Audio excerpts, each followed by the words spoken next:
हमारे ब्रेकअप के कई सालों बाद मेरी मुलाकात अपनी बेहद अमीर एक्स गर्लफ्रेंड से एक एलिवेटर में हुई। जब उसने पहली बार मेरी बाहों में एक बच्ची को देखा तो उसके चेहरे पर घबराहट साफ झलक रही थी। मुझे आज भी वो मंजर याद है जब वो एक मशहूर एक्टर का हाथ थामे हंसते मुस्कुराते हुए एक ग्रैंड पार्टी में शामिल हुई थी। उस वक्त मुझे खुद पर इतनी शर्मिंदगी महसूस हुई थी कि मुझ में उससे ब्रेकअप करने तक की हिम्मत नहीं थी। मैं बस खामोशी से उसकी जिंदगी से दूर चला गया था। सालों बाद जब मुझे एक काम के सिलसिले में वापस इसी शहर में बुलाया गया तो उसने लाल आंखों के साथ मेरा रास्ता रोक लिया। उसकी आवाज़ में एक अजीब सी तड़प थी। अब मुझसे और मत भागो, तुम आज भी मुझसे प्यार करते हो। उसने एक गहरी सांस लेते हुए आगे कहा, हमारे अलग होने के बाद से हर एक दिन मैंने सिर्फ पछतावा किया है। मैंने इस जिंदगी में सिर्फ तुमसे प्यार किया है। तुम बस एक बार कहो और मैं तुम्हारे लिए कुछ भी छोड़ दूंगी। पतझड़ की शुरुआत में मेरी मुलाकात नायरा से दोबारा हुई। वो मेरी बड़ी बहन रिया का 31वां जन्मदिन था और मेरे जीजा जी ने सेलिब्रेशन के लिए एक शानदार होटल बुक किया था। मैं अपनी छोटी भांजी मिस्टी को गोद में उठाए एलिवेटर में खड़ा था। तभी उस छोटी सी बच्ची की नज़र एलिवेटर में लगे एक बड़े से पोस्टर पर गई। उसकी आंखें उत्सुकता से चमक उठी। मामा, वो आंटी कितनी सुंदर है। मैंने उस पोस्टर की तरफ देखा और अचानक मेरे दिल की धड़कनें जैसे रुक सी गईं।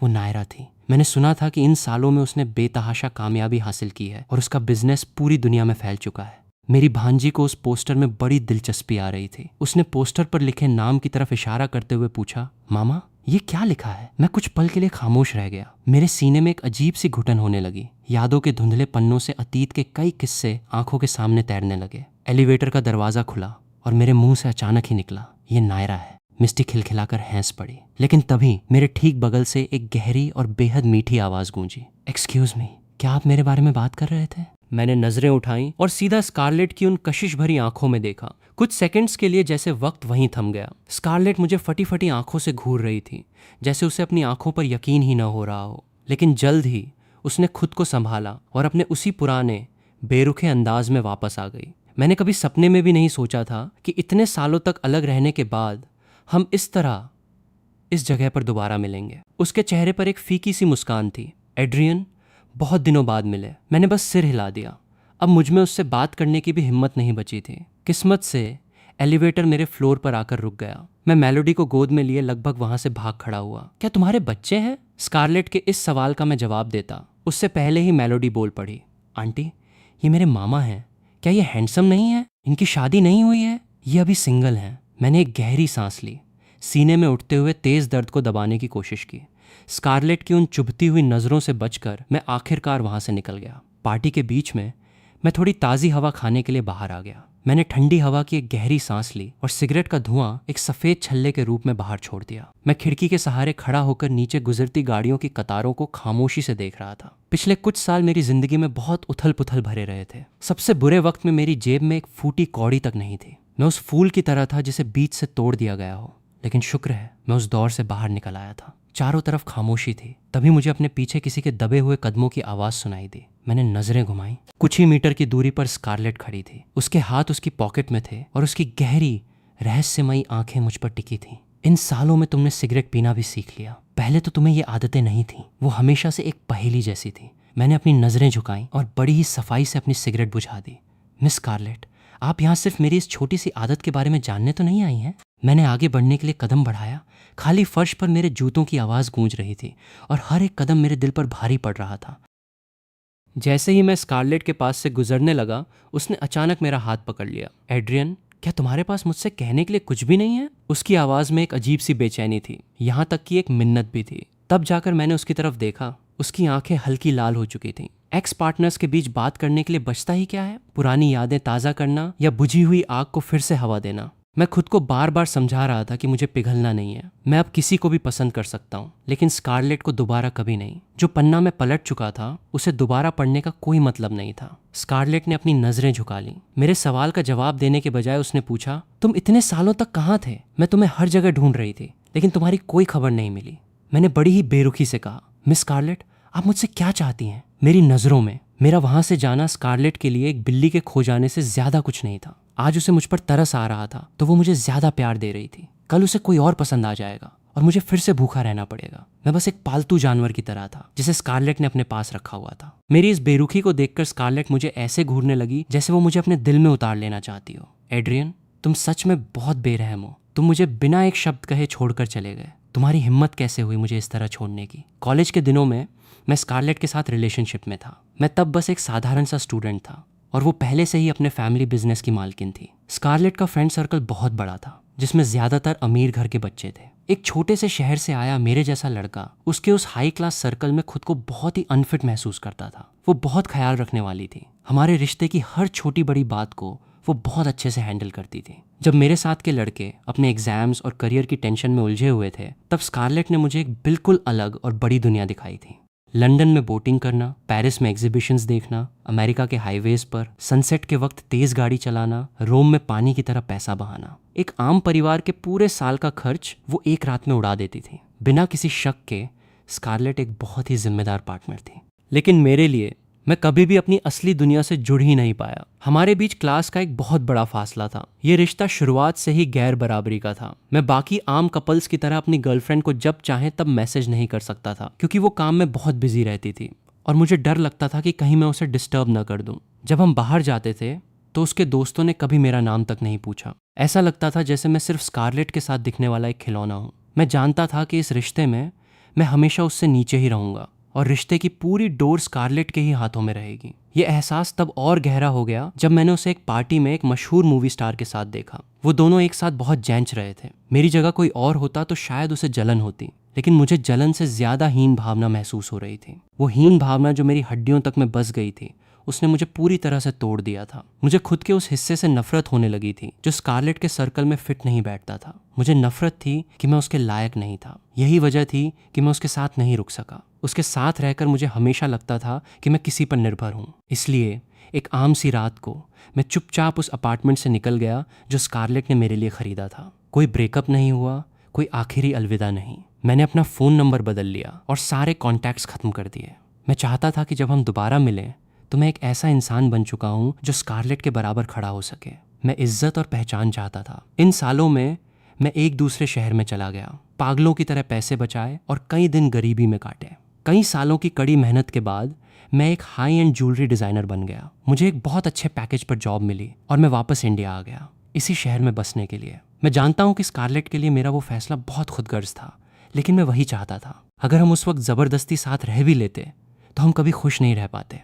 मैंने खुद को पुरानी यादों से बाहर निकाला। मैंने स्कारलेट की तरफ देखा। वो अब पहले से कहीं ज्यादा मैच्योर लग रही थी। मैंने एक लंबी सांस छोड़ी। बहुत साल बीत चुके थे और मेरी सोच अब पूरी तरह बदल चुकी थी। अब मैं चीजों के फायदे नुकसान को तौलकर सोच समझकर फैसले लेता था, ठीक वैसे ही जैसे अब मेरे और स्कारलेट के बीच सालों का फासला आ चुका था। वो अभी भी यूनिवर्सिटी के दिनों वाले उस थॉमस को याद कर रही थी जो उसके दिल में एक खूबसूरत याद की तरह बसा हुआ था, लेकिन मैं अब उसे वो एहसास नहीं दे सकता था। मैंने स्कारलेट को देखा और धीरे से आह भरी। मुझे पता है कि मैं उस वक्त बहुत अचानक चला गया था। स्कारलेट, हमारे साथ रहने का कोई भविष्य नहीं था। तुम जिस चीज को अब तक पकड़े हुए हो, मेरे लिए उसके कोई मायने नहीं है। मैं मुड़ा और वहां से जाने लगा, लेकिन स्कारलेट ने मेरा हाथ नहीं छोड़ा। उसने मुझे खींचकर सीढ़ियों की तरफ कर लिया और उसका शरीर मेरे शरीर से सट गया। घबराहट में स्कारलेट ने मुझे दीवार से सटा दिया। मैंने गुस्से और शर्मिंदगी में उसे दूर धकेलने की कोशिश की, लेकिन स्कारलेट, जिसकी आंखें पूरी तरह लाल हो चुकी थीं, जिद पर अड़ गई और उसने मुझे आजाद करने से साफ इनकार कर दिया। मैं एक बार तुम्हें जाने दे चुकी हूँ, इस बार मैं तुम्हें किसी भी कीमत पर नहीं जाने दूंगी। इससे पहले कि मैं कुछ समझ पाता,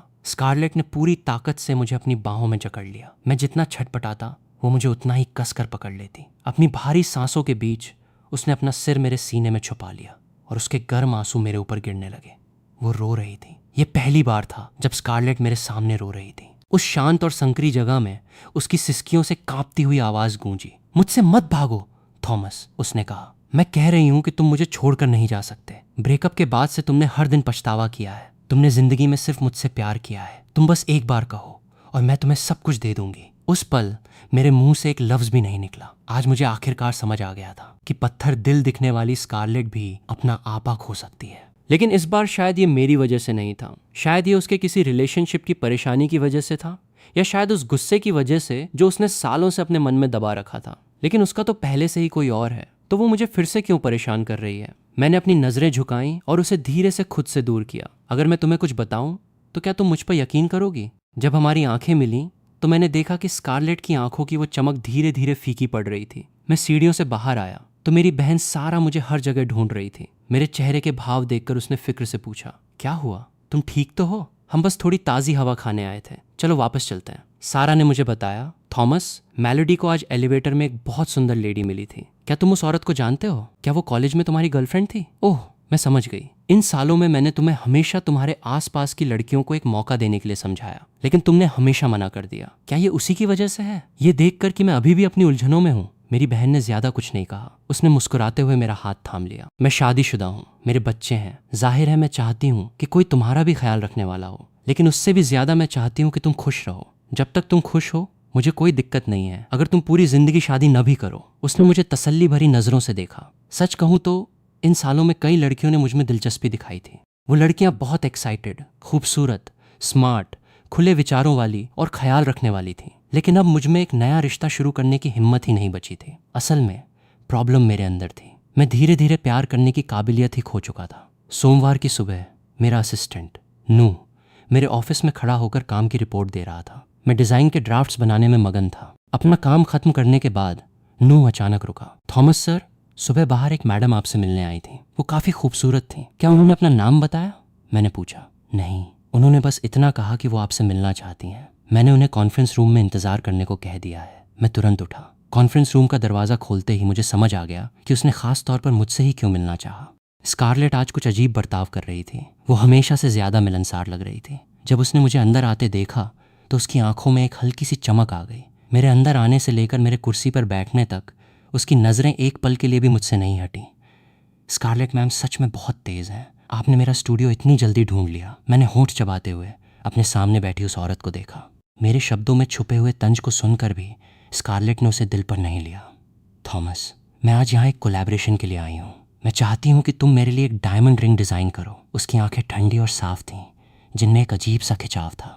मैंने अपने होंठ भींचे, पास रखी कॉफ़ी उठाई और एक घूंट लिया। पैसा कमाने का मौका छोड़ना बेवकूफ़ी होगी, खासकर तब जब ये पैसा स्कारलेट का हो। एक प्रोफेशनल के तौर पर मैंने पूछा, क्या मैं जान सकता हूँ कि इस डायमंड रिंग का पर्पस क्या है? ये एक शादी के लिए है। जब उसने ये कहा तो उसकी आंखों में एक ऐसी नरमी थी जो मैंने पहले कभी नहीं देखी थी। मेरे हाथ से अचानक कॉफ़ी छलक गई और मैंने हड़बड़ाहट में अपना हाथ पीछे खींच लिया। क्या शादी का तोहफा वो मूवी स्टार है? सच में सिर्फ एक कस्टमाइज्ड डायमंड रिंग ही उसके रुतबे और इस शानदार दिखावे से मैच कर सकती थी। स्कारलेट ने मुझे बहुत ही गहरे अर्थ के साथ देखा। क्या ये बहुत मुश्किल है? नहीं मैम, अगर आपकी कोई खास रिक्वायरमेंट्स हैं तो आप मेरे असिस्टेंट से डिस्कस कर सकती हैं। डिज़ाइन ड्राफ्ट पूरा होने के बाद मैं आपसे कंफर्म कर लूँगा, या फिर मुझे आपसे सीधा कॉन्टैक्ट करना चाहिए? मेरे बॉयफ्रेंड की पसंद थोड़ी अलग है। अगर उसे डिज़ाइन पसंद नहीं आया तो नुकसान मेरा ही होगा, स्कारलेट ने कहा। थॉमस, हम पुराने जान पहचान वाले हैं। क्या तुम इस छोटे से काम में मेरी मदद भी नहीं कर सकते? ये कहने के बाद उसने मीटिंग रूम के बाहर खड़े अपने लोगों की तरफ देखा। उसकी आवाज़ में धमकी साफ झलक रही थी। ठीक है, वो जीत गई। मैं नहीं चाहता था कि हमारे पुराने रिश्ते का तमाशा बने। जब उसने मेरा नंबर सेव करने के लिए अपना फ़ोन निकाला तो स्कारलेट के होठों पर एक विजयी मुस्कान थी। मुझे फ़ोन पर ऐड करने के बाद स्कारलेट हैरान करने की हद तक शांत रही। उसने मुझे एक भी मैसेज नहीं किया और न ही डिज़ाइन ड्राफ्ट की प्रोग्रेस के बारे में पूछा। मैं इस बात से काफ़ी खुश था कि मुझे बार बार उसका सामना नहीं करना पड़ेगा, लेकिन किस्मत को कभी कभी मजाक करने में बड़ा मज़ा आता है। मैंने कभी नहीं सोचा था कि इतने सालों बाद मैं उस मूवी स्टार को दोबारा देखूंगा। जब मैं घर पहुंचा तो वो मेरे ठीक सामने वाले अपार्टमेंट से बाहर आ रहा था। वो काफ़ी जल्दी में लग रहा था। एलिवेटर के पास हम टकरा गए। एड्रियन, उस आदमी की आवाज़ में हल्की सी हैरानी थी। मैं मुड़ा और अंदर ही अंदर सदमे में आ गया। उसे मेरा नाम पता था, लेकिन उसके चेहरे पर मेरे लिए कोई गुस्सा या नफरत नहीं थी। उसने अपनी उंगलियों से मेरे घर की तरफ इशारा किया। तुम यहाँ रहते हो? मैंने जवाब दिया, हाँ, मैंने ये घर अभी हाल ही में खरीदा है। उसे जैसे कुछ समझ आ गया और उसके होठों पर एक हल्की सी मुस्कान आ गई। ओह, मैंने तो अपना इंट्रोडक्शन दिया ही नहीं। मैं स्कारलेट का बड़ा भाई हूँ। मेरा नाम जूलियन है। जूलियन ने बहुत गर्मजोशी से मुझसे हाथ मिलाया। तो उस पार्टी में स्कारलेट के साथ जो शख्स था वो उसका बड़ा भाई था। मैं मन ही मन सोच रहा था। मैं सोच ही रहा था कि इस लड़की को अचानक यहाँ घर खरीदने का भूत सवार क्यों हो गया। तो ये तुम्हारी वजह से है? जूलियन ने पूछा। अगर तुम्हें एतराज न हो तो क्या मैं तुम्हारे घर आ सकता हूँ? हाँ बिल्कुल। इस खुलासे का मुझ पर इतना गहरा असर हुआ था कि मैं थोड़ा सुन्न सा हो गया था। मैंने जूलियन को अंदर बुलाया। आप कुछ पियेंगे? मैंने पूछा। पानी चलेगा, उसने कहा। मैं जूलियन को देखकर मुस्कुराया। वो बहुत ही साफ सुथरे इंसान लग रहे थे और जब से मैं अंदर आया था वो बहुत बारीकी से मुझे ऑब्जर्व कर रहे थे। उनकी नज़रों में सवाल भी थे और एक अजीब सी नरमी भी। क्या तुम्हें यह जानने की उत्सुकता नहीं है कि मुझे तुम्हारा नाम कैसे पता? सोफे पर मेरे सामने बैठते हुए उसने पूछा। मैंने चुपचाप अपनी नज़रें झुका ली। इसका सीधा कनेक्शन स्कारलेट से ही होगा, है ना? हाँ, मुझे तुम्हारे बारे में तुम दोनों के ब्रेकअप के बाद ही पता चला। उस वक्त मेरी बहन तुम्हें पागलों की तरह ढूंढ रही थी। वो पाताल तक छान मारना चाहती थी, लेकिन तुम्हारी कोई खबर नहीं मिली। तुम्हें शायद यकीन ना हो, लेकिन स्कारलेट, जो हमेशा बहुत शांत रहती है, उसने आज तक किसी लड़के के लिए ऐसा बर्ताव नहीं किया था। मैंने उसे समझाया कि शायद तुम्हारे पास जाने की कोई मजबूत वजह रही होगी, और अगर किस्मत में हुआ तो तुम दोनों जरूर मिलोगे। उसने 6 महीने से भी ज्यादा समय तक तुम्हें ढूंढा और फिर धीरे धीरे हार मान ली। मैंने उसे डिप्रेशन की गहराइयों में डूबते हुए देखा। फिर एक दिन जब मैं उससे मिलने गया, मुझे लगता है मैं वो नज़ारा अपनी पूरी जिंदगी में कभी नहीं भूल पाऊंगा। वो बाथटब में लेटी हुई थी और उसकी कलाई की नस बहुत गहराई तक कटी हुई थी। मेरे कान सुन्न पड़ गए, मेरा दिमाग एकदम ब्लैंक हो गया। स्कारलेट, उसने सच में मेरे लिए अपनी जान देने की कोशिश की थी। ये बताते हुए जूलियन के आंसू छलक पड़े। मेरी रीढ़ की हड्डी में एक सिहरन दौड़ गई, जैसे मेरे शरीर का सारा खून जम गया हो। जूलियन ने अपना चेहरा हाथों से छुपा लिया। वो सिसकते हुए बोला, मैं बुरी तरह घबरा गया था। मैंने तुरंत एम्बुलेंस बुलाई। ऑपरेशन रूम के बाहर गुजारे वो कुछ घंटे मेरी जिंदगी के सबसे भारी घंटे थे। मैं न जाने क्या क्या सोच रहा था। शुक्र है उसकी जान बच गई। जब स्कारलेट को होश आया तो वो पूरी तरह से टूट चुकी थी। उसके पहले शब्द थे, भैया आपने मुझे क्यों बचाया? एड्रियन, मेरी वो हमेशा जोश से भरी रहने वाली बहन पूरी तरह से बर्बाद हो चुकी थी। उसके चेहरे पर आंसुओं की धार बह रही थी। मेरे सीने में एक तेज दर्द उठा। मुझे इन सब चीजों के बारे में कुछ नहीं पता था। Julian ji, I am so sorry. Julian धीरे धीरे शांत हुआ। उसने अपनी आंखें पोंछी और मुस्कुराते हुए मेरी तरफ देखकर अपना सिर हिलाया। इसमें तुम्हारी कोई गलती नहीं है। ये मेरी बहन की गलती है कि वो इतनी जिद्दी है। जब वो किसी को दिल से मान लेती है तो फिर बस वही इंसान उसके लिए सब कुछ होता है। उसके ठंडे और बेरुखे बर्ताव पर मत जाना। वो सच में तुम्हें अपनी रूह से प्यार करती है। अब जबकि तुम वापस आ गए हो, इस बात से फर्क नहीं पड़ता कि तुम दोनों वापस एक हो पाओगे या नहीं। बस मैं ये उम्मीद करता हूँ कि तुम दोनों के बीच जो भी गलत फहमियां थीं वो दूर हो जाएं। जूलियन खड़ा हुआ और उसने मेरा कंधा थपथपाया। मैंने उसकी आंखों में देखा तो मुझे एक हौसला नजर आया, जैसे वो कह रहा हो कि सब ठीक हो जाएगा। मेरे ऊपर अपराध बोध का एक भारी पहाड़ टूट पड़ा था। मुझे लगता है कि स्कारलेट और मेरे बीच जो भी हुआ उसे समझने के लिए मुझे थोड़ा वक्त चाहिए। मैंने जूलियन का हाथ पकड़ा और आखिरकार सिर हिला दिया। शुक्रवार की रात थी और लड़के लड़कियां डांस फ्लोर पर आज़ादी से झूम रहे थे। पास ही एक केबिन में हम सब अपने दोस्त लियो का जन्मदिन मना रहे थे। मुझे लगातार ख्यालों में खोया हुआ देखकर लियो मेरे बगल में आकर बैठ गया। मैंने कभी नहीं सोचा था कि स्कारलेट प्यार में इतनी पागल हो सकती है। तुम्हारी तो बात ही छोड़ो, मुझे खुद ये सुनकर तगड़ा झटका लगा है। लियो का हमेशा मजाक करने वाला अंदाज आज गायब था। वो बहुत सीरियस लग रहा था। मैं हमेशा सोचता था कि स्कारलेट बस एक बिगड़ी हुई अमीरजादी है और वो तुम्हें लेकर कुछ खास सीरियस नहीं है, लेकिन अब लगता है कि सच्चाई कुछ और ही है। मैंने नजरें उठाकर लियो की तरफ देखा। वो मुस्कुराया। कुछ साल पहले स्कारलेट मुझसे मिलने आई थी। वो तब बहुत ही खस्ता हाल लग रही थी, जैसे उसकी जान ही निकल गई हो। वो बार बार तुम्हारे बारे में पूछ रही थी। उस वक्त मुझे भी बहुत गुस्सा था, इसलिए मैंने उसे तुम्हारा अता पता बताने से साफ मना कर दिया। अब पीछे मुड़कर सोचता हूँ तो लगता है कि अगर मैंने उसे तब बता दिया होता तो वो खुद को इतनी बड़ी मुसीबत में नहीं डालती। लियो ने गिल्ट में आह भरी और अपना ड्रिंक एक ही घूंट में पी गया। मैंने अपनी नजरें झुका लीं। मेरे दिल में एक गहरी उदासी छा गई। मैं अब चलता हूँ, तुम लोग अपना ख्याल रखना। इससे पहले कि लियो कुछ बोलता, एलेक्सिस खड़ी हो गई। मैंने आज रात ड्रिंक नहीं की है, मैं तुम्हें घर छोड़ देती हूँ। मैंने लियो की तरफ देखा, जिसने मासूमियत से कंधे उचका दिए। एलेक्सिस मेरी और लियो की हाई स्कूल क्लासमेट थी। जब से मैं इंडिया वापस आया था वो लगातार मेरे करीब आने की कोशिश कर रही थी। लियो ने बताया था कि हाई स्कूल में भी वो मुझे पसंद करती थी, लेकिन मैं इतना बेवकूफ़ था कि मुझे कभी उसकी फीलिंग्स का एहसास ही नहीं हुआ। कोई बात नहीं, तुम परेशान मत हो, मैं कैब कर लूँगा। मैंने मुस्कुराते हुए मना किया, लेकिन एलेक्सिस मुझे छोड़ने की जिद पर अड़ गई। तुमने ड्रिंक की है, अकेले कैब से मत जाओ। मैं घर ही जा रही हूँ, तुम्हारा घर रास्ते में ही पड़ेगा, कोई परेशानी नहीं होगी। उसका इतना उत्साह देखकर मैं दोबारा मना नहीं कर सका। मेरा घर यहाँ से बहुत पास है, मुश्किल से 10 मिनट का रास्ता है। रात ठंडी और शांत थी और स्ट्रीट लाइट्स के नीचे सिर्फ हम 2 लोगों की परछाइयाँ थीं। मैंने एलेक्सिस को देखकर मुस्कुराया। इतनी रात को मुझे घर छोड़ने के लिए थैंक यू। मेरी ईमानदारी से भरी नज़रों ने शायद उसे थोड़ा शर्मा दिया। उसने मुस्कुराते हुए अपने बाल संवारे।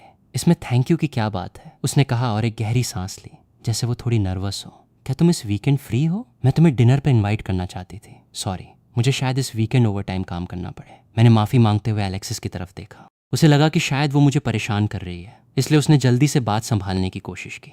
कोई बात नहीं, तुम अभी अभी देश वापस आए हो, काम में बहुत बिजी होगे। जब भी तुम फ्री हो मुझे बता देना। मुझे सच में बहुत अफसोस है, लेकिन मैं अभी इन सब चीज़ों के बारे में नहीं सोच रहा हूँ। शायद तुम्हें किसी और को मौका देना चाहिए। मेरे ऊपर अपना वक्त बर्बाद करने की ज़रूरत नहीं है। मेरा इनकार बहुत साफ और सीधा था। एलेक्सिस के चेहरे की मुस्कान गायब हो गई। कुछ मायनों में स्कारलेट और मैं एक जैसे ही जिद्दी हैं। मैं मुड़ा और जाने लगा, लेकिन एलेक्सिस ने मुझे पीछे से आवाज़ दी, उसकी आंखों में एक अजीब सी गहराई थी। एड्रियन, मैं उस दिन का इंतजार करूंगी जब तुम मुझे उस नज़र से देखोगे, उसने कहा, जैसे उसे मेरे इनकार से डर लग रहा हो। अगले ही सेकंड एलेक्सिस कार में बैठी और चली गई। जब कार रात के अंधेरे में गायब हो गई तभी मैंने एक गहरी सांस ली। प्यार सच में बहुत तड़पाने वाली चीज़ है। मैंने उसे कई बार मना किया था, फिर भी एलेक्सिस अपनी सच्ची भावनाओं को पकड़े हुए थी, इस उम्मीद में कि शायद एक दिन वो मेरा दिल जीत लेगी। बदकिस्मती से किसी के लिए सिर्फ बुरा लगना या इम्प्रेस होना प्यार नहीं होता। मैं एलेक्सिस की फीलिंग्स का जवाब कभी नहीं दे सकता था। मैंने अपने कोट को कसा और तेज कदमों से एलिवेटर की तरफ बढ़ा। एलिवेटर का दरवाज़ा खुला और शराब की एक तेज़ महक ने मुझे घेर लिया। स्कारलेट मेरे दरवाजे पर बैठी थी और बहुत ही बुरी हालत में लग रही थी। इतनी बिखरी हुई हालत में भी उस औरत के अंदर एक ऐसा शाही अंदाज था जिससे नजरें हटाना नामुमकिन था, और वो उसके आसपास शराब की खाली बोतलें बिखरी पड़ी थीं। उसने कितनी पी रखी थी, मेरी भौहें तन गईं। हम दोनों एक दूसरे को खामोशी से घूरते रहे। यह पहली बार था जब मैंने स्कारलेट को इतना बेबस देखा था। उसके होंठ एक सीधी लाइन में खिंचे हुए थे। लंबी खामोशी के बाद उसने धीरे से पूछा, क्या तुम? उसका आधा वाक्य गले में ही अटक गया। मैंने अनजाने में अपनी मुट्ठियां इतनी कस लीं कि मेरी उंगलियों के पोर सफेद पड़ गए। क्या वो औरत जो तुम्हें अभी वापस छोड़ने आई थी, क्या तुम दोनों साथ हो? स्कारलेट का चेहरा उतरा हुआ था और उसकी खूबसूरत आंखों में जैसे आंसुओं का समंदर उमड़ रहा था। तो उसने आज रात सिर्फ इसी वजह से इतनी शराब पी है? तुम जैसा सोच रही हो वैसा कुछ नहीं है। मैंने स्कारलेट को देखा और उसे उठाने के लिए हाथ बढ़ाना चाहा, लेकिन उसने मेरा हाथ झटक दिया। उसकी आंखों में एक गहरी शिकायत थी। काफ़ी देर बाद उसने आखिरकार खुद पर हंसते हुए एक दर्द भरी मुस्कान दी। एड्रियन, मैं तुम्हारे लिए हूँ क्या? उसने कहा और अपने सामने पड़े एक कैन को ठोकर मारते हुए खड़ी हो गई। वो लड़खड़ाते हुए एलिवेटर की तरफ बढ़ी और मेरी कोई भी सफाई सुने बिना ही वहाँ से चली गई। उस रात मुझे बिल्कुल नींद नहीं आई। मैं करवटें बदलता रहा और स्कारलेट के साथ बिताए अपने अतीत के सपने देखता रहा, जो मेरे दिमाग में किसी स्लाइड शो की तरह चल रहे थे। मेरे 21वें जन्मदिन पर स्कारलेट ने मेरे लिए एक बहुत बड़ा सरप्राइज प्लान किया था। वो मेरी जिंदगी का सबसे खुशनुमा जन्मदिन था। उसने मुझे एक घड़ी पहनाई थी और वादा किया था कि वो पूरी जिंदगी सिर्फ मुझसे प्यार करेगी। हम दोनों ने सबकी जलती हुई नजरों के सामने एक दूसरे को गले लगाया और किस किया था।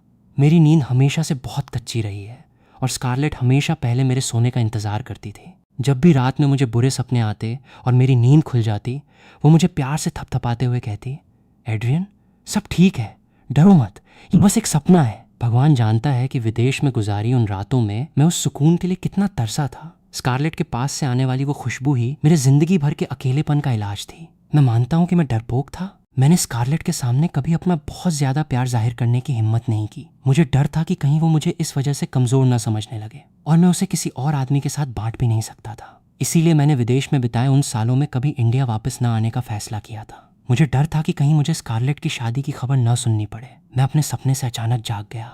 दीवार घड़ी में रात के 2 बज रहे थे। मैं उठा और अपने लिए एक गिलास पानी डाला, लेकिन तभी मेरा फोन बज उठा। एक अनजान नंबर था। मैंने कॉल उठाई। दूसरी तरफ से बहुत शोर शराबे की आवाज आ रही थी। फोन पर मौजूद लड़की की आवाज में हल्की सी खुशी थी। जीजा जी, शुक्र है आपने फोन उठा लिया। स्कारलेट दी ने आज हम कुछ सहेलियों को ड्रिंक्स पर बुलाया था। जैसे ही हम प्राइवेट रूम में गए, उन्होंने पागलों की तरह पीना शुरू कर दिया। किसी की कोई बात नहीं सुनी। हम उन्हें रोक ही नहीं पाए। अब वो पूरी तरह नशे में धुत है। क्या आप अभी फ्री हैं और स्कारलेट दी को यहाँ से पिक कर सकते हैं? मेरा सिर दर्द से फट रहा था, इसलिए मैंने जल्दी से एड्रेस पूछा। जब मैं बाहर पहुंचा तो स्कारलेट की बचपन की दोस्त क्लोई दरवाजे पर मेरा इंतजार कर रही थी। जीजा जी, आखिरकार आप आ ही गए, मैंने सोचा। स्कारलेट दी अभी भी सो रही हैं। मैंने ही आपको कॉल किया था। जब मैंने कॉल किया तो वो बार बार सिर्फ आपका ही नाम ले रही थी। मैं रुक गया। क्लोई मुड़ी और मुझे थोड़ी उलझन से देखते हुए बोली, क्या हुआ? मैंने कहा, कुछ नहीं। प्राइवेट रूम में घुसते ही मैंने स्कारलेट को बेसुध हालत में देखा। इतने नशे में होने के बावजूद सोते हुए वो बहुत ही प्यारी लग रही थी। उसकी गोरी त्वचा पर एक हल्का सा गुलाबीपन था जो उसे जागते हुए से भी ज्यादा मासूम बना रहा था। मैंने स्कारलेट को गोद में उठाया और कार की पिछली सीट पर लिटा दिया। मैं मुड़ने ही वाला था कि क्लोई ने अचानक पीछे से आवाज दी, जीजा जी, मैं जानती हूँ कि आपका और दी का जो भी रिश्ता है, मेरा आपको इस तरह बुलाना शायद ठीक नहीं है, लेकिन स्कारलेट दी ने हमें इसी नाम से बुलाने की इजाज़त दी थी। हमने आपके सिवा किसी और को कभी इस नाम से नहीं बुलाया। उस वक्त सड़क पर इक्का दुक्का लोग ही थे। उस शांत माहौल में मैं अपने हाथ पॉकेट में डाले कार के सहारे खड़ा हो गया। उस वक्त तो आप में से किसी ने मेरा नाम तक नहीं पूछा था। मैंने धीरे से हंसते हुए कहा, मुझे हमेशा इस बात से चिढ़ होती थी कि मैं बस स्कारलेट का पाला हुआ एक पालतू तोता हूँ। क्लोई समझ गई कि मुझे गलतफहमी हुई है। स्कारलेट डी का वो मतलब बिल्कुल नहीं था। उन्होंने कहा था कि आप बहुत यंग हैं और जल्दी शर्मा जाते हैं। अगर हम आप पर बहुत ज़्यादा ध्यान देंगे तो आपको अनकंफर्टेबल महसूस होगा। हम लोग प्राइवेटली आपको सिर्फ अपने जीजा जी के रूप में मानते हैं, किसी और रूप में नहीं। स्कारलेट डी के लिए पिछले कुछ साल बहुत मुश्किल रहे हैं, इसलिए हम सहेलियों के लिए कुछ भी कहना ठीक नहीं होगा। उन्हें उठने दीजिए और आप खुद उनसे पूछ लीजिएगा। मैंने एक लंबी सांस छोड़ी। जब भी मैं स्कारलेट के दोस्तों के साथ होता था मुझे हमेशा बहुत सेफ फील कराया जाता था। उन्होंने कभी मुझे इस नज़रिया से नहीं देखा कि मैं किसी छोटे शहर से हूँ। इसका मतलब था कि स्कारलेट हमेशा से मेरे लिए रास्ते आसान कर रही थी। मैं खुद पर ही हंस पड़ा। ये पागल लड़की स्कारलेट मुझसे और कितनी बातें छुपा रही थी। 10 मिनट का वो सफ़र मुझे सदियों जैसा लगा। जब हम घर पहुँचे तो स्कारलेट आधी जाग चुकी थी। एलिवेटर धीरे धीरे ऊपर जा रहा था और हम दोनों चुप थे। तुमने मेरे सामने वाला घर क्यों खरीदा? मैंने खामोशी तोड़ते हुए धीरे से पूछा। स्कारलेट ने फुसफुसाते हुए कहा, हाँ, डॉक्टर लेई ने मुझे सच बोलने को कहा था। मैं तुम्हें और ज्यादा देखना चाहती थी। मैंने कुछ नहीं कहा और एलिवेटर से पहले बाहर निकल गया। मेरे घर पर रुकने का तो अब कोई सवाल ही नहीं था। स्कारलेट के पास अपने दरवाजे का पासवर्ड डालने के अलावा कोई चारा नहीं था। मैं उसे आराम करने के लिए कहने ही वाला था कि अचानक उसने पूरी ताकत से मुझे अपनी तरफ खींचा। अंदर आते ही अंधेरे में स्कारलेट ने बड़ी ही चालाकी से दरवाज़ा बंद कर दिया। उसने मुझे दरवाजे से सटा दिया, पंजों के बल खड़ी हुई और मुझे किस कर लिया। नशे में डूबा उसका वो किस बहुत ही तेज और बेकाबू था। स्कारलेट का वो किस मेरे होश उड़ा देने वाला था। बदहवासी में मैंने अपने हाथ उसकी कमर के चारों ओर कस लिए। उसने एंट्रीवे की लाइट ऑन की जिससे पूरा कमरा रोशन हो गया। स्कारलेट मेरे सीने से लग गई। उसकी आंखों में प्यार की आग साफ झलक रही थी। आई एम सॉरी, मुझे तुम्हारी बात सुने बिना नहीं जाना चाहिए था। मैंने आज रात तुम्हारा घंटों इंतजार किया। फिर उस औरत को तुम्हारे साथ आते देखकर मुझ पर जलन इस कदर हावी हो गई कि मैं खुद पर काबू नहीं रख पाई। उसके चेहरे के भाव ऐसे थे जैसे किसी बच्चे ने कोई गलती कर दी हो और वो बस मेरी माफ़ी की उम्मीद कर रही हो। मुझे याद नहीं कि आखिरी बार मैंने स्कारलेट के चेहरे पर ऐसी शर्मीली और मासूम सी झलक कब देखी थी। मेरे गाल जलने लगे। मुझे लगा जैसे मेरा पूरा चेहरा आग की तरह तप रहा हो।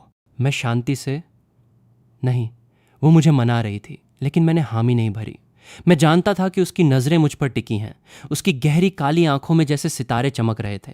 अचानक मैंने स्कारलेट को अपनी बाहों में उठा लिया और मेरी भारी आवाज़ उसके कानों में गूंजी, स्कारलेट, अब मुझसे और बर्दाश्त नहीं होता। अगली सुबह मेरी आंख स्कारलेट के बिस्तर पर खुली। मैंने जल्दी से अपने जूते पहने और कमरे से बाहर आ गया। स्कारलेट किचन में दलिया बना रही थी। मुझे बाहर आता देख वो गर्मा गर्म दलिया टेबल पर ले आई और मुझे अपने हाथ का बना खाना चखने के लिए कहा। मैं एक ऊंची कुर्सी पर बैठ गया। दलिया की खुशबू बहुत अच्छी आ रही थी। मैं सफ़ेद चीनी मिट्टी के कटोरे में चम्मच घुमाता रहा लेकिन मुझे बिल्कुल भूख नहीं थी। मैंने स्कारलेट की तरफ देखा जो अभी भी काम में बिजी थी और मेरी आंखें गहरी हो गईं। तुम्हारी कलाई पर वो चोट का निशान कैसे आया? मेरे इतना कहते ही स्कारलेट के कदम ठिठक गए। वो मुड़ी जैसे उसे मेरी आंखों में देखने से डर लग रहा हो। मैं उसके पास गया। मैंने उसका हाथ पकड़ने की कोशिश की लेकिन स्कारलेट ने मुझे रोक दिया। उस भद्दे से निशान के बावजूद मैंने जिद करके उसकी उंगलियों को छुआ और उस घाव पर हाथ फेरा। उस निशान को छूते ही मेरी आंखों में आंसू आ गए। वो इतना गहरा था, मैं सोच भी नहीं सकता था कि उसने कितनी गहराई तक कट लगाया होगा। अगर विलियम उस दिन उससे मिलने न आया होता तो नतीजे कितने भयानक हो सकते थे। अगर स्कारलेट ने सच में मेरी वजह से सुसाइड कर लिया होता तो मैं पूरी जिंदगी गिल्ट में जीता रहता। स्कारलेट ने प्यार से मेरे आंसू पोंछे। तुम क्यों रो रहे हो? मैं बिल्कुल ठीक हूँ। तुम इतने बेवकूफ़ कैसे हो सकते हो? उसने कहा। शुरुआत के 6 महीनों तक जब तुम मुझे नहीं मिले तो मैंने तुमसे बेइंतहा नफरत की। मुझे इस बात से नफरत थी कि तुमने मुझे अपने प्यार में पागल किया और फिर छोड़कर चले गए। बाद में मुझे धीरे धीरे समझ आया कि तुम मुझे इसलिए छोड़कर गए क्योंकि शायद मैं तुम्हारे लायक नहीं थी। लेकिन मेरा यकीन करो, जिस दिन से मैं तुम्हारे साथ थी मैंने तुम्हें अपना मान लिया था और मैंने कसम खाई थी कि मैं जिंदगी में सिर्फ तुमसे ही शादी करूंगी। स्कारलेट जितनी नरमी से मुझे समझा रही थी मेरे आंसू उतनी ही तेजी से बह रहे थे। पिछले कुछ साल सच में उसके लिए बहुत दर्दनाक रहे थे। उसने पागलों की तरह मेरे आंसू पोंछे और आखिरकार उन्हें चूम लिया। एड्रियन, तुम सच में मेरी कमजोरी हो। मैंने इन सालों में तुमसे इतनी नफरत की, फिर भी मैं तुम्हें जरा सी भी तकलीफ में नहीं देख सकती। तुम्हें रोता हुआ देखकर ही मेरा दिल टूट जाता है। क्या मैं जिंदगी में सिर्फ तुम्हारे लिए बनी हूँ? मैं मानता हूँ कि मैं उस वक्त बहुत ही जिद्दी और बेवकूफ़ था, लेकिन कुछ बातें अभी भी साफ होनी बाकी थीं। मेरे और स्कारलेट के बीच बहुत सी गलतफहमियां थीं। मैंने स्कारलेट का हाथ पकड़कर उसे सोफे पर बिठाया। उस वक्त तुम्हारे साथ रहकर मुझे अंदर से बहुत डर और इनसिक्योरिटी महसूस होती थी। मैं बस एक गरीब कॉलेज स्टूडेंट था और तुम पहले से ही एक कामयाब बिजनेस वूमन। मुझे डर था कि दूसरों की नज़रों में मैं तुम्हारे लायक नहीं हूँ। मैं तुम्हारे साथ खुश था लेकिन मैं अपनी खुशी तुम्हारे साथ बांटने से डरता था। और अपना दुख बांटने से तो और भी ज्यादा डरता था, क्योंकि मुझे पता था कि तुम बहुत बिजी रहती हो और मैं तुम्हारे काम में रुकावट नहीं बनना चाहता था। इस रिश्ते में मुझे हमेशा डर लगा रहता था। तुम्हारा बर्ताव हमेशा इतना बेरुखा रहता था, जिससे मुझे और ज्यादा लगता था कि तुम मेरे साथ सिर्फ टाइम पास कर रही हो, मुझे पिंजरे में बंद एक पक्षी की तरह ट्रीट कर रही हो। मेरी बातें सुनकर स्कारलेट ने मुझे हैरानी से देखा। उसकी आवाज में एक पक्का यकीन था। उसने इस नजरिए से कभी सोचा ही नहीं था। ऐसा लग रहा था जैसे उसे आखिरकार हमारे बीच के उस फासले का एहसास हो गया था। एड्रियन, हमारे रिश्ते को लेकर इतनी गलतफहमियां कैसे हो सकती हैं? स्कारलेट मेरे और करीब आ गई। क्या तुम जानते हो कि मैं तुम्हें क्यों पसंद करती हूँ? मैंने सिर हिलाकर मना कर दिया। स्कारलेट ने फिर बड़े प्यार से एक एक बात समझाई। मैंने तुम्हें पहली बार पीसफुल सिमेट्री में देखा था। तुमने एक ब्लैक हुडी पहनी थी और तुम्हारे हाथ में गुलदाउदी के फूलों का एक गुलदस्ता था। मैं बस उस दिन बहुत तेज बारिश हो रही थी जब मैं अपने पापा की कब्र पर गई थी। मेरे कपड़े पूरी तरह भीग चुके थे और जब मैं तुम्हारे पास से गुजरी तो तुमने मुझे अपना छाता दे दिया। मैंने तुमसे पूछा कि तुम बारिश में कैसे जाओगे, तो तुमने कहा कि तुम पास ही रहते हो। बाद में मैंने देखा कि तुम बारिश में भागते हुए मेरा इंतजार कर रहे थे। जब मैं होश में आई और तुम्हें ढूंढने गई तो तुम जा चुके थे। ये कहते कहते स्कारलेट धीरे से मुस्कुराई। वो पहली बार था जब मैंने इतना नेक दिल लड़का देखा था, जो खुद बारिश में भीगने के लिए तैयार था, लेकिन किसी जरूरतमंद को अपना छाता देने से पीछे नहीं हटा। बाद में मैंने अपने कॉन्टैक्ट्स का इस्तेमाल करके तुम्हें ढूंढा और तुम्हारे साथ रिश्ते में आई। उस वक्त मैंने सोचा था कि तुम्हारी पढ़ाई पूरी होने के बाद हम शादी कर लेंगे, लेकिन तुम बहुत ज्यादा इंडिपेंडेंट थे। तुम मेरे रुतबे की वजह से मुझ पर डिपेंड नहीं होना चाहते थे, और तुम उन आम लड़कों की तरह नहीं थे जो 24 घंटे मेरे आगे पीछे घूमते और हमेशा मेरे साथ रहना चाहते थे। सच कहूँ तो मैं पजेसिव हूँ। जब दूसरी लड़कियां तुम्हारे करीब आती थीं तो मुझे बहुत जलन होती थी और मुझे खुद से नफरत होती थी कि मैं स्टूडेंट नहीं हूँ, इसलिए हमारे पास बात करने के लिए कॉमन टॉपिक्स नहीं होते। इसलिए मैं बस यही दिखावा करती रही कि मुझे किसी चीज से कोई फर्क नहीं पड़ता और मैंने तुम्हारे हर फैसले की इज्जत की। इसीलिए तुम्हें यह गलतफहमी हो गई कि मैं तुमसे प्यार नहीं करती, है ना? मैंने स्कारलेट के मुंह से ये बातें पहले कभी नहीं सुनी थी, तो इसका मतलब वो मेरी इतनी फिक्र करती थी। अब जब सब कुछ सामने आ चुका था तो ये बातें खुलकर कह दी गई थी। इन सब की वजह से ही मैं तुम्हें यह दिखाने की हिम्मत नहीं जुटा पाया कि मैं तुमसे कितना प्यार करता हूँ। मुझे डर था कि तुम मुझे कमजोर समझोगी। मुझे लगता था कि एक गरीब लड़के को अपनी अमीर गर्लफ्रेंड से प्यार करने का कोई हक नहीं है। मुझे तुम्हें अपनी फीलिंग्स बताने में डर लगता था। मुझे डर था कि आखिर में दर्द सिर्फ मुझे ही मिलेगा। मैं कितना बेवकूफ था। इस रिश्ते में सिर्फ मैं ही डरा हुआ था। मुझे डर था कि तुम्हें लगेगा कि मेरे पास सिर्फ तुम्हारी दौलत का लालच है। मैंने यहाँ तक सोचा था। भले ही तुम्हें लगे कि मैं तुम्हारे पैसों से प्यार करता हूँ, लेकिन कम से कम मेरे पास तुम तो हो। अफसोस की बात है कि तुमने कभी इन चीजों की कद्र ही नहीं की। मेरे दिल में एक अजीब सी हलचल हुई और आखिरकार मैंने वो बात कह ही दी जो मुझे हमेशा से परेशान करती थी। सच कहूँ तो मेरे जाने की वजह सिर्फ यही नहीं थी। उस वक्त मुझे लगा था कि विलियम तुम्हारा असली बॉयफ्रेंड है। स्कारलेट ये सुनकर बुरी तरह हैरान रह गई। एड्रियन, तुमने मुझसे कभी पूछा क्यों नहीं? मैं तो बस अपने भाई के साथ एक बिजनेस डिनर पर गई थी। जैसे जैसे हमने अतीत की हर बात पर खुलकर चर्चा की, मुझे आखिरकार समझ आ गया कि मेरे और स्कारलेट के बीच पिछले 7 सालों से गलतफहमी की दीवार कितनी गहरी थी। उस दिन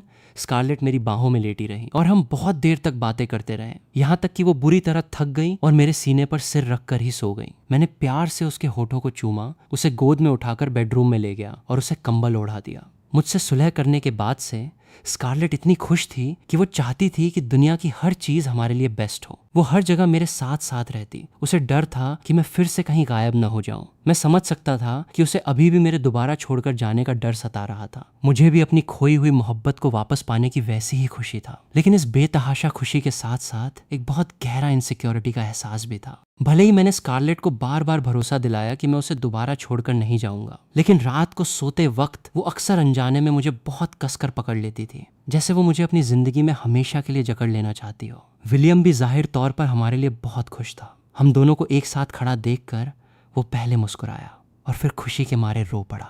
1 महीने बाद मैंने स्कारलेट को उस विला में प्रपोज किया जो मैंने हमारी शादी के लिए तैयार किया था। स्कारलेट का बचपन का दोस्त ओलिवर भी वहां मौजूद था। पूरा कमरा लाल गुलाबों से महक रहा था। हर कोने को बड़ी ही बारीकी से सजाया गया था। स्कारलेट बहुत ही खूबसूरत और खिली खिली लग रही थी। मैं एक घुटने पर बैठा और बहुत ही प्यार से उसकी आंखों में देखने लगा। ये डायमंड रिंग जो मैंने डिजाइन की थी वो कोई आम रिंग नहीं थी। ये एक बहुत ही सोच समझकर बनाई गई प्लानिंग का हिस्सा थी। जब से मैं इंडिया वापस आया था तब से ही ये मेरा एक लॉन्ग टर्म प्लान था। मैंने अपनी घबराहट को छुपाने के लिए एक गहरी सांस ली। स्कारलेट, ये हमारे रिश्ते का 6ठा साल है, लेकिन बीच के वो 4 लंबे साल मैं तुम्हारे साथ नहीं था। अब खिड़की के बाहर छाई वो धुंध पूरी तरह छांट चुकी है, रोशनी आ चुकी है और तुम मेरे सामने बिल्कुल साफ और स्पष्ट हो। ये कोई खास दिन नहीं था, आज सुबह तुम मेरे पास लेटी हुई थी, मेरी बाहों में सुकून से सो रही थी। मैंने महसूस किया कि मेरी नज़रें तुमसे हट ही नहीं रही थीं। मैं सो नहीं पा रहा था क्योंकि मुझे डर था कि अगर मैंने अपनी आंखें बंद की तो तुम मेरी नज़रों के सामने से फिर से गायब हो जाओगी।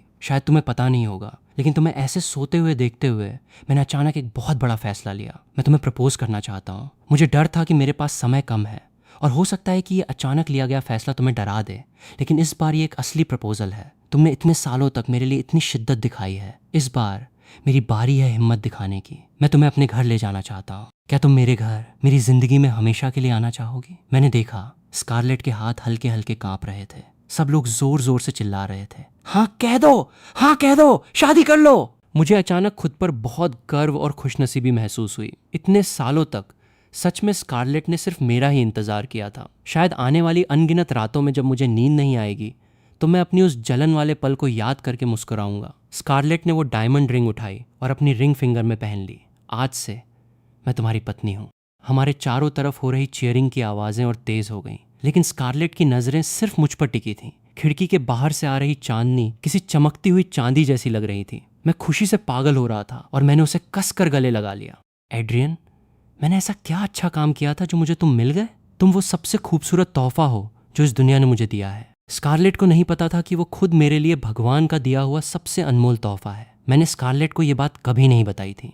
कई साल पहले जिस दिन हम कब्रिस्तान में मिले थे, उस दिन मैंने अपने एक करीबी इंसान को खोया था। मैं शाम होने तक कब्रिस्तान की सीढ़ियों पर चुपचाप बैठा रहा था। तभी स्कारलेट मेरे पास से गुजरी थी और उसके पास से एक बहुत ही भीनी और सुकून देने वाली खुशबू आ रही थी। बाद में जैसे ही अंधेरा हुआ, हल्की बारिश होने लगी। स्कारलेट मेरे पास चलकर आई और उसने अपने बॉडीगार्ड के हाथ से एक ब्लैक कोट लेकर मेरे कंधों पर डाल दिया था। तुम्हारे कपड़े बहुत पतले हैं, तुम्हें ठंड लग जाएगी।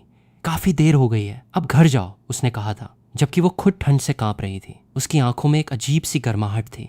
शायद स्कारलेट कभी नहीं समझ पाएगी कि उसके उस छोटे से इशारे ने मुझे उस वक्त कितनी हिम्मत और सुकून दिया था। मैंने बस अपना सिर हिला दिया था। उसके कपड़ों को बारिश में भीगता हुआ देखकर मैंने अपने बैग से एक छाता निकाला और उसे दे दिया। मैंने कभी नहीं सोचा था कि मेरे उस छोटे से काम को स्कारलेट इतने सालों तक याद रखेगी। जब मेरी जिंदगी में चारों तरफ मायूसी थी, मैं खिला और बाकी सब मुझे तोड़ करना चाहते थे, लेकिन सिर्फ स्कारलेट थी जो मेरे पास से गुजरी और जिसने मेरे ऊपर छाता तान दिया। तुम अभी भी खिल सकते हो, उसने कहा था, मैं हमेशा तुम्हारे लिए खड़ी हूँ।